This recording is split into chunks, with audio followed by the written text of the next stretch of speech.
Halo teman-teman semua, perkenalkan nama saya Sinta Felasifa, mahasiswi program studi Pendidikan Bahasa dan Sastra Indonesia, Fakultas Bahasa Seni dan Budaya, Universitas Negeri Yogyakarta.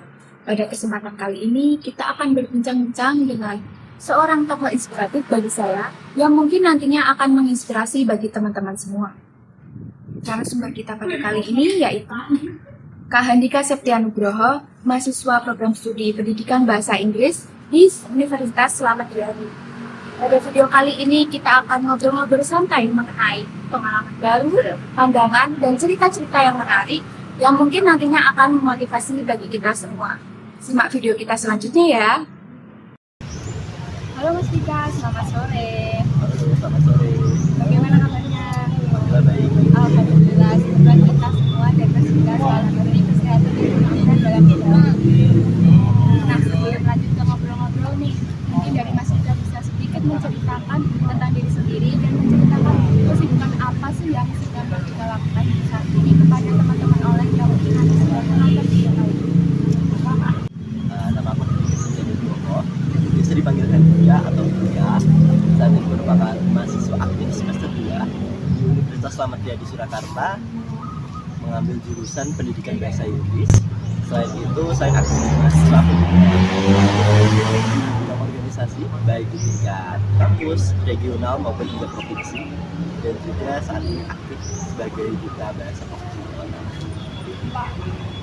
Oke, baik. Nah, tadi kan disampaikan sama Mas Dika bahwa Mas Dika ini adalah seorang mahasiswa pendidikan bahasa Inggris di Universitas Slamet Riyadi, salah satu universitas yang ada di Surakarta. Juga Mas Dika itu mengikuti berbagai organisasi mulai dari organisasi kampus, organisasi daerah, dan juga lantaran pun tadi ya cinematic. Dan kalau tidak salah juga sempat saya mangga kalau Mas Dika itu pernah juga dipercayai menjadi MC yang tayang di salah satu Bukan MC, tidak meluruskan ya. Iya, boleh. Udah itu lihat tadiku buat jadi narasumber gitu dari sebuah hari tempat kerja kebetulan ada kayak workshop atau seminar. Nah aku disini menjadi narasumbernya seperti itu. Itu kan Mas Dika berarti kan kemasinal kayak apa ya? Kayak sibuk siari ya. Ada gimana nih cara Mas Dika mengatur prioritas supaya organisasi tetap jalan, tetapi kuliah itu nggak terbatas. Sebenarnya ini cukup krusial ya, karena memang kedua hal itu menurutku sangat antara perubahan dan juga komunikasi setiap hari. Namun kembali setiap aku melakukan suatu kegiatan entah organisasi, entah menjadi narasumber ataupun hal lain, akso prioritas untuk menjadi siapa diriku sebenarnya. Aku adalah seorang mahasiswa dan cuma ya aku harus bisa memprioritaskan apa yang aku lakukan sebagai mahasiswa. Jadi tugas tetap menjadi prioritas utama, mas puas menjadi prioritas utama, sedangkan kegiatan organisasi seperti apapun situ aktivitas kedugaan atau kegiatan MC dan lain sebagainya menjadi sesuatu yang nilai tambah aja dalam kehidupan. Saatnya itu Mas Dika buat teman-teman mahasiswa seperti aku sendiri juga teman-teman yang mungkin masih bingung nih dari mana mengerjakan sesuatu yang hal penting dan mana juga yang harus diperlukan. Nah, Mas Dika ini jika seorang mahasiswa pendidikan bahasa Inggris dan aktif dalam berorganisasi. Biasanya kan tugas mahasiswa juga numpuk, terus juga banyak, detailnya juga mepet-mepet. Nah, apa sih tantangan yang pernah Mas Dika alami saat harus menyeimbangkan antara jadwal profesional dengan aktivitas karir memiliki? Mungkin ini flashback aja teman-teman ya, karena aku memang baru maba semester 2 ini, jadi masih menggabung-gabungnya lah kalau istilahnya soal pelajaran dari kuliah, kalau kita sudah kekuliahan, sehingga pernah ada masanya aku ada kegiatan penting yang mengharuskan aku untuk keluar pulau, tapi di situ juga berbarengan dengan kegiatan atau tugas-tugas yang ada di kampus gitu. Cara aku mengorganisir kegiatan itu mungkin pertama dengan tetap memprioritaskan tugas belajar terlebih dahulu, karena memang pada dasarnya tugasnya dari pertama lalu baru dilanjut dengan sosialisasi dan beda lain sebagainya. Nah caranya biar kita termaskan waktu bersamaan tuh. aku sering banget buat apa ya, catatan gitu teman-teman.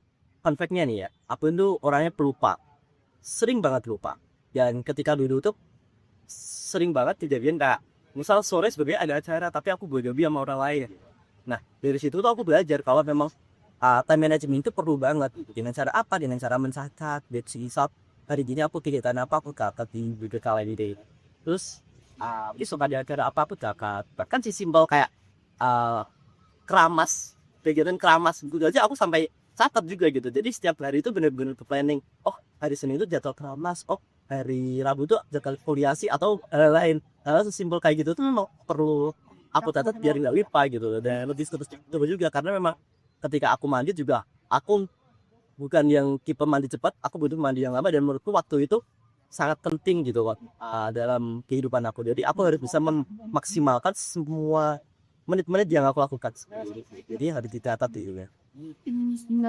Tidak dapat tidak tambahan dari Mas Ika nih betak kalau sekisal kita tuh buat menjalankan prioritas sebagai ini teman-teman di balik semangatnya Mas Dika tadi dari cerita-cerita yang Mas Dika ceritakan tadi, ada satu hal yang membuat saya sedih. Waktu itu saya pernah membaca salah satu artikel kira-kira tersinggung ketika pastor katakan bahwa Mas itu pernah ada di fase di mana Mas Dika pernah berjuang menghadapi perjuangan. Ceritakan gak sih Mas, apa yang paling saat itu dan apa yang akhirnya bikin Mas Dika memutuskan? Ini berarti flashback di jauh sebelum aku grow up sampai sekarang teman ya. Beliau merupakan seorang yang bukannya too much banget, berarti tetap masuk dalam kategori gimana. Waktu aku SMP aku berada di yang toxic sehingga situ aku merupakan orang yang dianggap lemah sehingga mudah sekali jadi sasaran. Nah, gimana caranya aku bisa ya bangkit dari keterpurukan itu? Pastinya sulit teman-teman. Pertama itu aku ngerasa ini itu lingkungan hati, lingkungan kasantuiki. Namun mau gak mau harus tahan karena aku tidak mungkin keluar dalam waktu keluar sekolah dalam waktu itu. Jadi aku mau bertahan di SMP itu dan kebetulan SMP-nya itu setengah doang, terus setengahnya COVID. Jadi aku cuma bertahan survive di situ hampir setengah tahunan aja. Setelah dari situ aku benar-benar punya mindset itu. Aku harus keluar dari lingkungan yang mana aku karena memang lingkungannya toksik.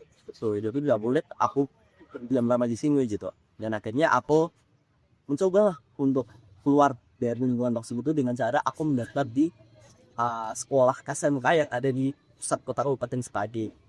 Ya walaupun mungkin lingkungannya dalam kota-kota banget, tapi at least gitu ya. Lingkungan toksik di sekitar aku itu bersihkan. Nah, dari situlah aku memiliki banyak sekali peluang-peluang dari teman-teman karena aku keluar dari toksik dan ada di lingkungan yang support dengan Mas Daki dalam organisasi OSIS saat itu SMK menjadi salah satu jembatan bagi itu untuk dapat berproses gitu buat grow up udah jadi lebih baik dan ya didatangkan banyak sekali kisah-kisah baru dari luar untuk diriku khususnya di sini bagian bersih saat itu.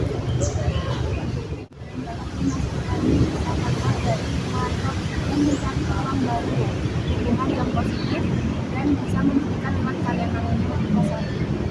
Dan pastinya itu mengubah rasa sakit atau luka masa lalu menjadi sebuah prestasi itu pastinya nggak mudah. Bagaimana prosesnya Mas Dika bisa benar-benar berdamai dengan masa lalu dan mengubahnya menjadi yang positif bagi orang. Oke. Mungkin itu tips juga buat teman-teman ya. Ketika teman-teman ingin melupakan masalah, aku terus terang aja, melupakan masalah itu tidak mungkin teman-teman. Pasti itu selalu terlihat. Namun yang bisa kita lakukan adalah menutup itu dengan adanya sisi positif dari diri kita. Misalnya gini, dulu itu ketika aku berada di fase buruk itu, aku mungkin banyak sekali tantangan. Tapi aku berhasil menutupinya dengan perspektifku. Terus, kok bisa masih? Jadi gini, aku bilang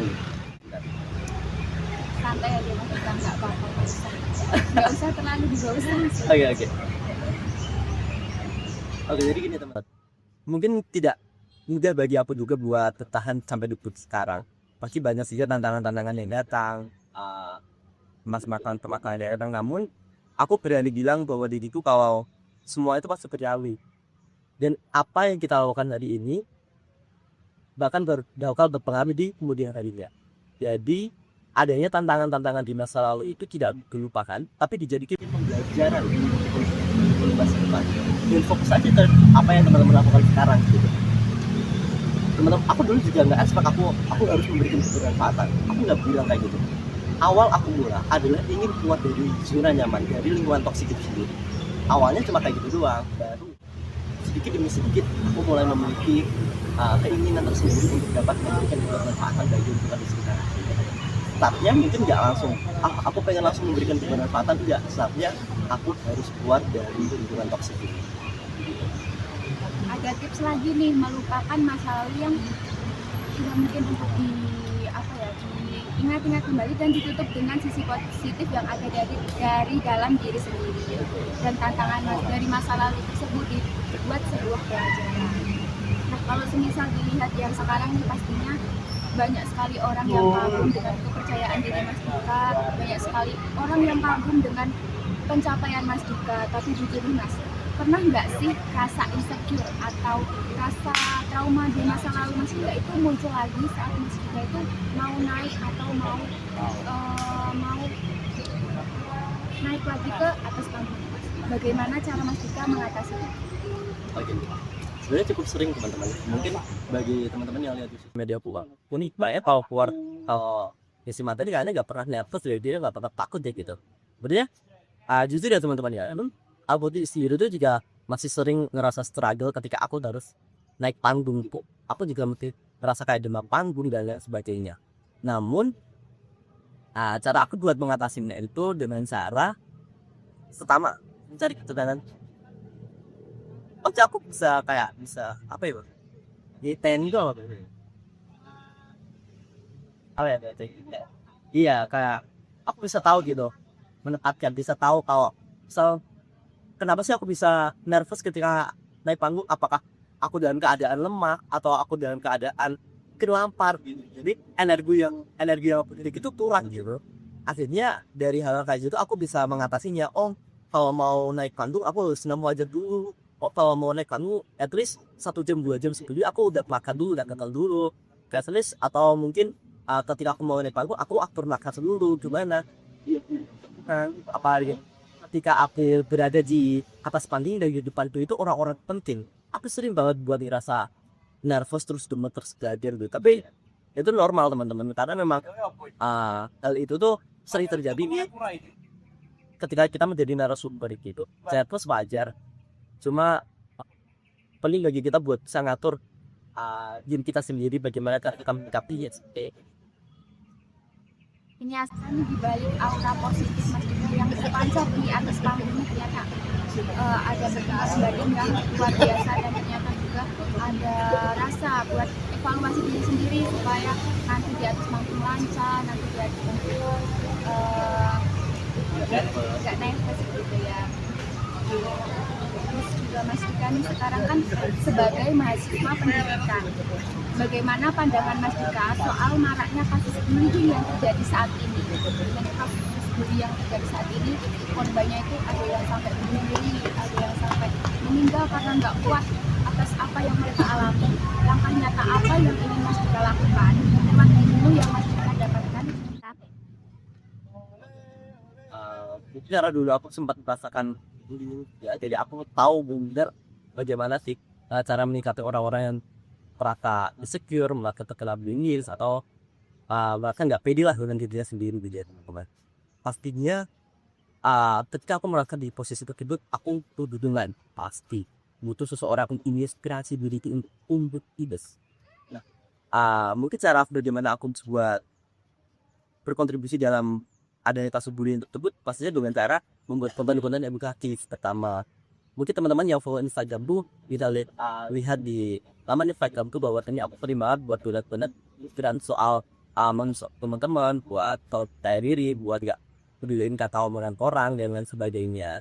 Nah, lalu langkah ketiga yang aku lakuin itu adalah memberikan ruang aman. Banyak sekali masyarakat atau orang-orang di sosial media itu yang sampai DM aku, dia minta support, dia curhat dan lain sebagainya. Nah, cara aku yang bisa aku lakuin di dalam memberikan pastinya buat mereka, buat cerita ke aku, biar mereka bisa meluapkan apa yang mereka rasakan, ya. Kita mereka mendapatkan ruang aman, ruang nyaman, mudah dibilang juga untuk memberikan nasi sumber mereka yang ngerasa kena bullying, yang ngerasa ke-pressure, yang ngerasa insecure atau melakukan apa yang negatif pada diri mereka itu. Jadi intinya pertama pendekatan dulu, baru berbicara nasi. Dia bisa Caranya buat konten-konten yang edukatif dan inspiratif di sosmed media. Dan teman-teman ini mungkin bisa dikepoin juga nih ke sosmednya Mas Andika. Terus juga dirasa aman buat mereka yang mungkin lagi butuh butuh orang yang bisa mendengar curhatannya mereka.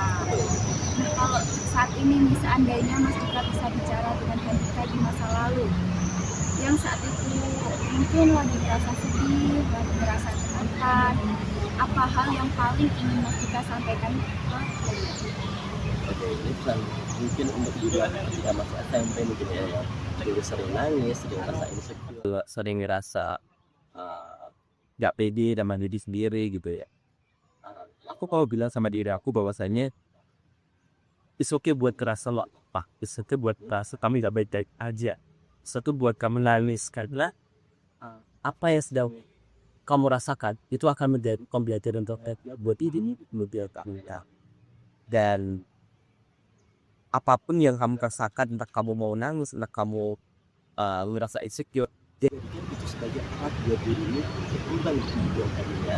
Dan don't worry, karena apa yang kamu rasakan hari ini itu menjadi senjata buat kamu di kemudian hari, sehingga saat ini dirimu sekarang bisa menjadi orang yang kayak gitu tuh juga karena apa yang kamu lakukan di masa lalu.